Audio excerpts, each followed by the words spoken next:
My reactions to week 10 of the 2024-25 NFL season, starting with the Thursday night football game, Ravens and Bengals. This game was really in control by the Bengals up until like the fourth quarter, where pretty much both offenses went back and forth. Ultimately, the Ravens ended up winning. But yeah, it was a shootout basically, especially in that fourth quarter. But the Ravens were able to pull out the W.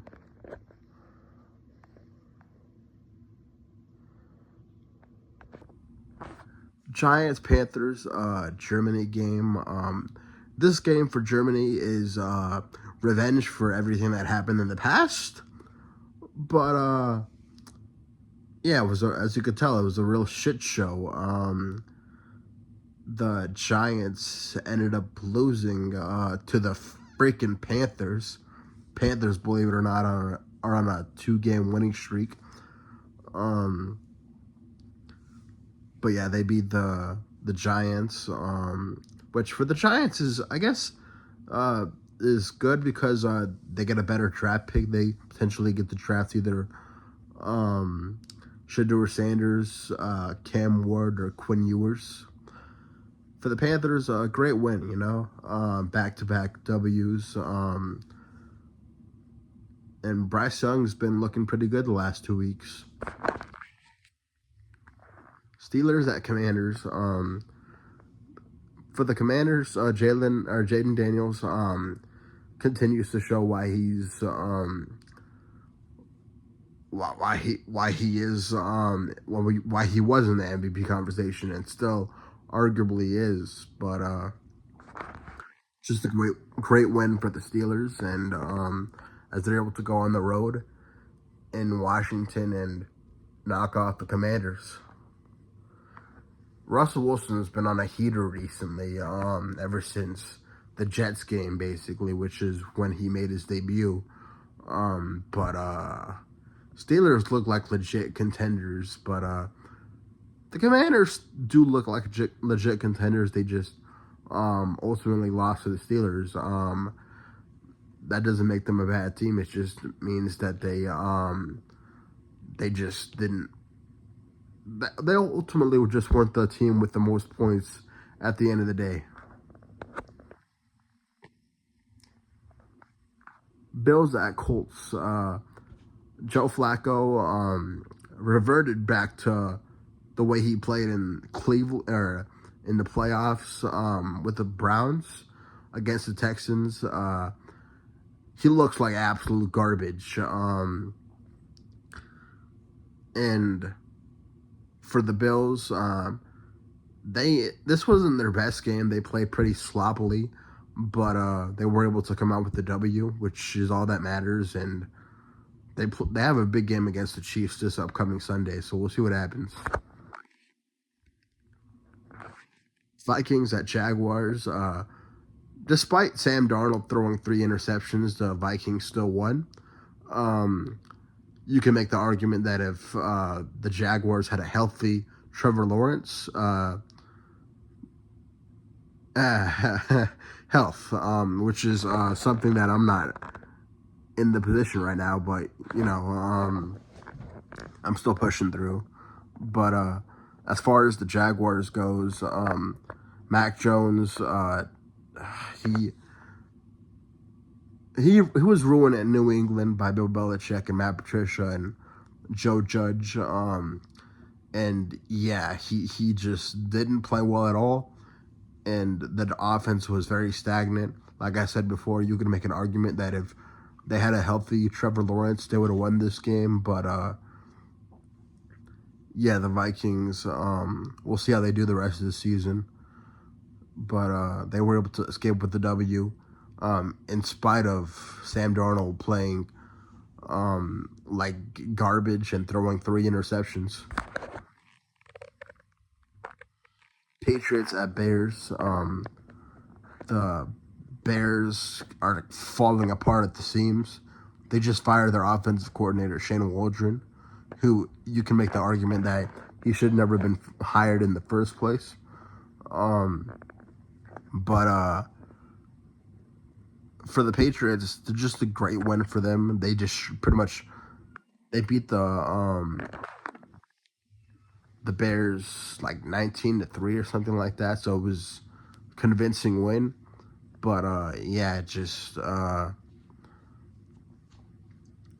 I said, the Bears just seem to be collapsing at the seams. And they got a rough schedule too. They play the Packers next week, coming off a bye, so we'll see how that game goes. When it's all said and done, Matt Eberflus could end up losing his job at the end of the season.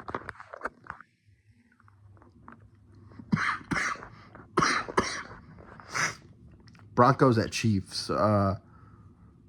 The Chiefs ended up they didn't play that well, honestly. The Broncos played really well, but they still lost as the Chiefs continued to find ways to win with their dark magic and voodoo, with their black magic.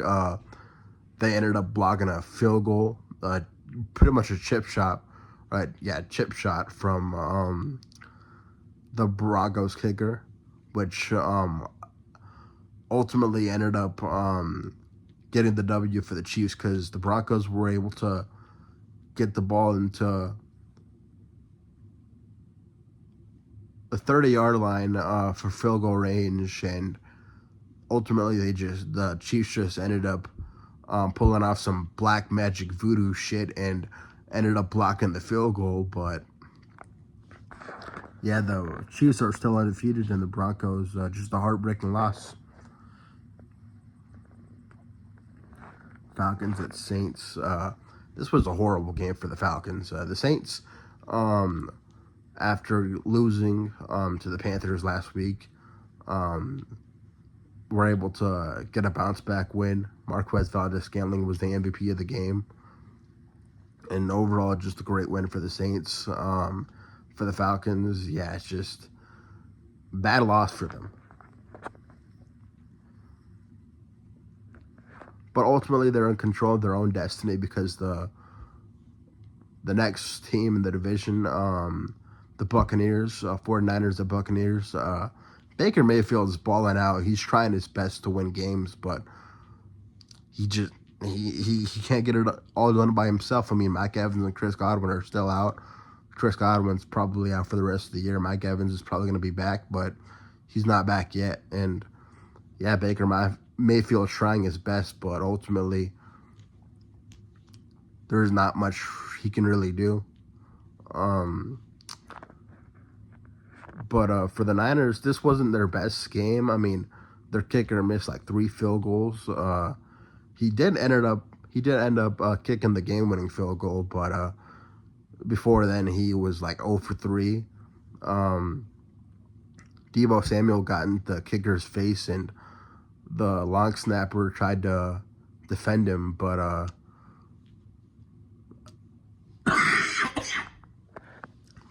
yeah.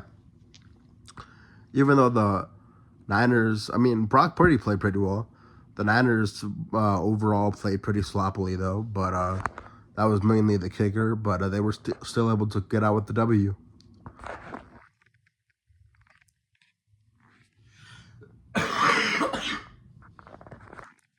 Titans at Chargers. Chargers were able to destroy the Titans. Overall, they just play better than the Titans. More physical than the Titans. And they just, in a way, wanted it more than the Titans. And are more talented than the Titans. I mean, the Chargers, you can tell that Jim Harbaugh is really turning that franchise around. What's his name? Brandon Staley was an absolute joke in Los Angeles, and Jim Harbaugh has definitely stepped up to the plate and turned the team around.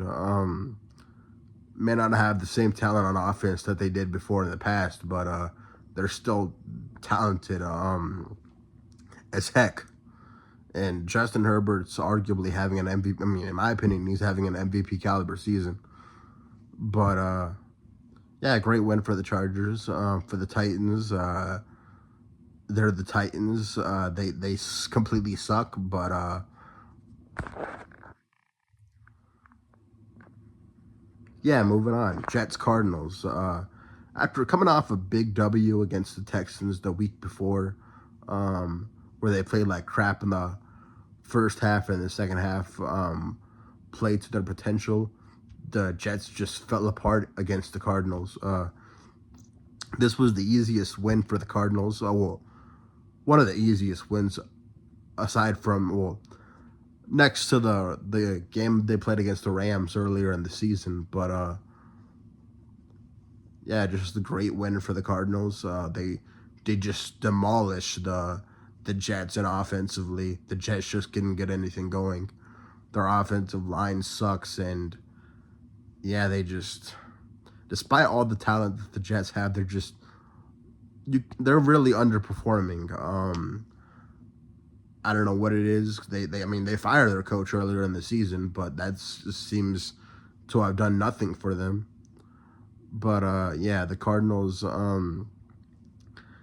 I think they're in first place in terms of the division in the NFC West. The NFC West, which is their division that they're in. But yeah, they just continue to win. I gotta give props to the Cardinals. I mean, their offense looks. I mean, it's young, but it looks very good. Kyler Murray is another quarterback that's having an MVP caliber season. But for the Jets, yeah, this this game could definitely be the final blow to them, basically the final nail in the coffin for them. But yeah, we'll just have to wait and see the rest of the season. They're gonna have to go on a winning streak, in order to keep their season alive. But I don't see that happening. Not with the way they played against the Cardinals. Eagles at Cowboys. The Cowboys early on looked like they had a chance against the Eagles, and the Eagles just um, stepped on the gas pedal, and that was that. Just too many missed opportunities for the Cowboys and for the Eagles. They've been looking really good against, well, you could argue subpar competition. That's why I'm curious to see how they play the next couple of weeks, because they got a pretty rough schedule, well, pretty tough schedule coming up. Starting with the Commanders tomorrow.